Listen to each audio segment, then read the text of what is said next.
Китап укырга жәлеп итүнең нинди генә ысуллары уйлап табылмый. Татарстанда гына да Татар китабы йорты, милли китапханәнең шәйләп алу заллары ачылды.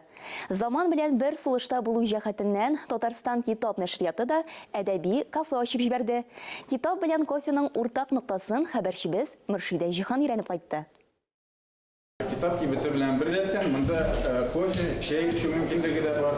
Шулай ук кафеда язучылар белән очрашулар, яңа китап тәкъдим итү чаралары, тематик остаханәләр булыр дип тә ышандыра оештыручылар.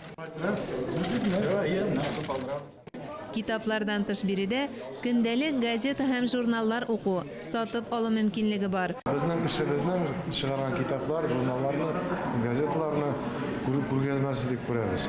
Һәрбер менә теләгән килгән кешегә кирип, анда карап, библиотекада сыман карап укып, сайланып утырып, теләгән инде кофе эчеп утырган вакытында сөйләшү арасында. Шулай итеп, ниндидер кеше килеп, танышып китү урыны дип карыйбыз.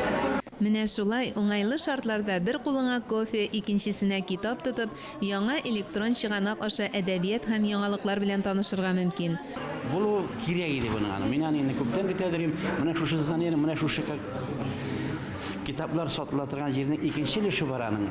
Ул миңа калса бер 10 еллар элек ана шунда әле газеталар, шулай китаплар сатыла иде. Ул бик әйбәт иде. Менә үткән кешеләр теге әле бер инде хәбәре булмаган кешеләрдә моннан килеп аларны сатып ала торганнар иде. Мин шушыны кайчан булыр микән дип көтеп җирдем. Моннан соң менә монда күчерелде, ләкин ул аны бик күп кеше белмидер инде. Теге дәрештә хашарлап торган. Монда инде менә хәзер ул заманлаштырылган.